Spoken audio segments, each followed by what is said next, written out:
Before I set any new goals, there's a routine that I follow that's a little unconventional, and not only has it changed the way that I approach goal setting, but the rate and the ease at which I achieve the goals that I set. It's a science-backed practice that's rooted in positive psychology that helps me increase motivation, build momentum, and most importantly, follow through, because I know I have to follow through on the actions that are required for me to achieve my goals. So today I want to share that practice with you today, exactly how I do it and why it works, especially if you're someone who might be coming through a hard season in life like I am. So if you are ready for a fresh start, if it's a new month or a new season or any transition that you're going through in your life, make sure that you watch this video first before you set any new goals. If you're new here, welcome. My name is Berta. Now I am coming through a pretty difficult chapter in my life, and while I'm not going to get into that in this video here, I do have a separate video if you're interested where I do share an experience that I think a lot of people can relate to, where I had absolutely no control over an outcome in a situation in my life, and I basically became this version of myself that survived it. And now I'm super excited to be on the other side of that and becoming the person who is next in my life. So I am in a rebuilding phase, kind of rediscovering phase. I wouldn't say necessarily reinventing, but definitely pieces of me will be brand new. And what I'm sharing with you today is how I'm using the sciences that for many, many years I have taught others how to use as both a Mayo Clinic certified and board certified health coach. So I have this background using these sciences to help other people, and this video is all about how I'm using this in my own life, and I'm hoping it can help you as well. The science that I share with you today for this routine is based on the research and a particular theory from Dr. Barbara Fredrickson, who you've heard me talk about on my channel many times. She is a pioneer in the field of positive psychology, and she studies positive emotions. Now, the practice is called reflective momentum, and the idea is that you look back on your life or a period of your life, maybe the specific area in your life, a goal that you might be trying to achieve, but you look back on that with two things: compassion and curiosity. Not shame and not criticism. That you look back on your life with curiosity and compassion to help you build psychological resources to help move you forward in a positive way. Now, how this works is when you go through this reflective momentum, you're generating positive emotions, and that's what Dr. Fredrickson studies. She studies the effects of positive emotions, and as brief as they are, they accumulate, and they help us both emotionally and cognitively. And so those resources that I just mentioned, those psychological resources, that confidence that you might be building, that resilience that you're building, those things can come about from doing this very simple practice that I share with you here today. So what this does is reflective momentum helps you create this forward movement, pulling you forward with purpose or meaning, creativity, curiosity, those positive emotions, versus trying to push yourself forward from shame and negativity and criticism, which can be a super common trap of beating ourselves up, and it really doesn't serve us. So I want to share with you today that practice of reflective momentum. How I practice reflective momentum is I journal. So I have specific journal prompts that I created around 3 particular areas, but you don't have to journal. You can get yourself in a safe space that's quiet, that you can reflect. Remember, just approach this so when you're looking back on things with curiosity and compassion, but you don't necessarily have to follow any set of journal prompts or write things down, whatever might work best for you. For me, this is what works, and I like this. So what I do is at the end of every month, I have these specific journal prompts around these 3 particular areas, and the 3 areas of this. The first one is kindness over pressure. Definitely type A personality. I work, and I don't mind it. I don't mind working. And it's something that I've always been proud of, what I've been able to achieve in life, or who I've been able to help and things like that. But I'm at a phase of life here where I don't want to have so much pressure to do everything for everyone else. I kind of want to make sure that I am taking care of myself. So I have a journal prompt where I look back and I look at how did I take care of myself that month.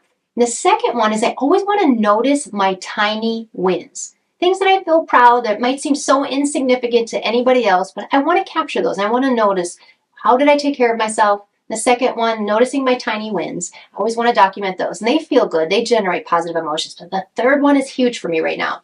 So the third one is identity forward reflection. So I am no longer the version of me that just had to survive.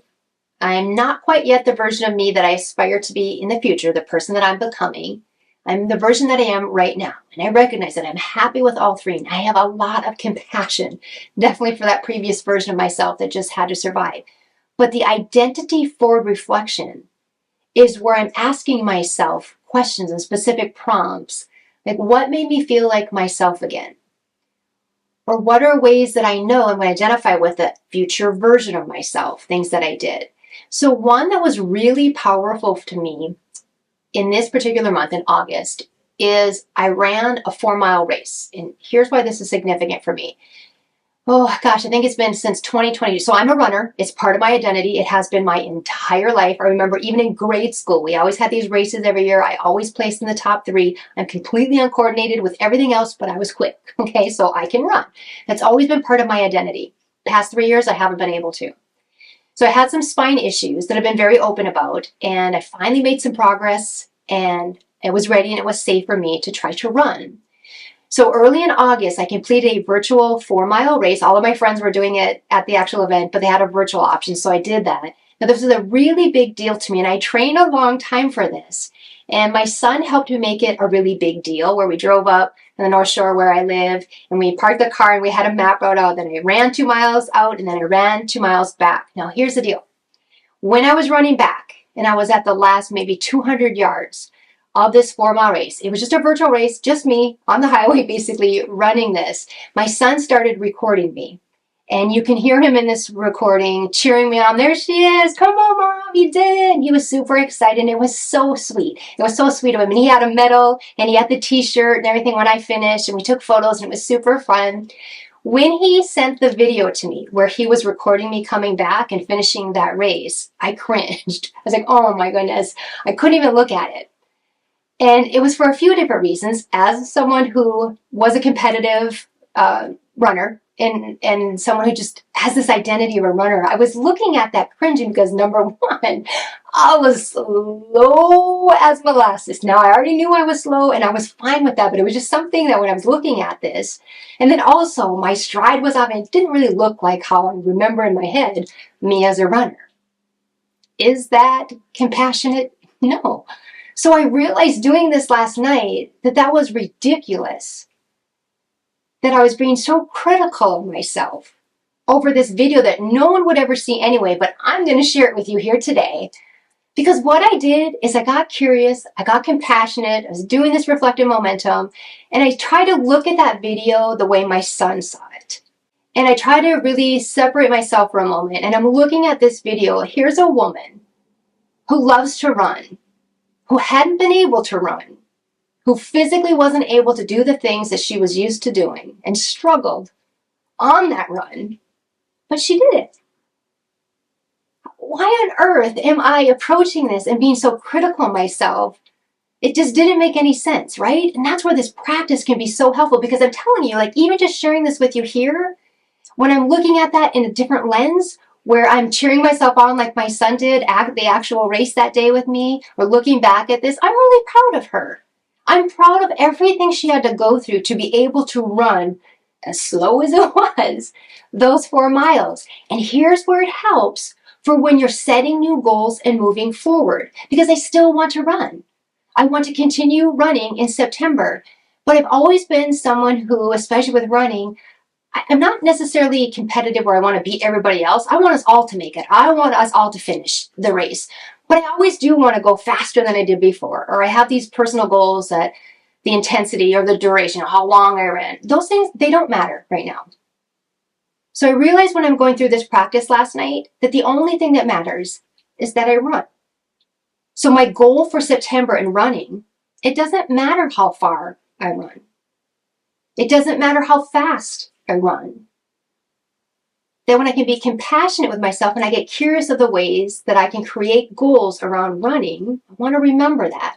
So I hope that gives you an example of when we're being reflective and we're looking with compassion at ourselves, but also getting curious how that helps us set new goals moving forward. So I appreciate you letting me share this with you. I wish you all the best in all the goals you ever set for yourself. And I hope that all the content on my channel helps you achieve them. So thank you again for letting me share this with you, and I will see you next time.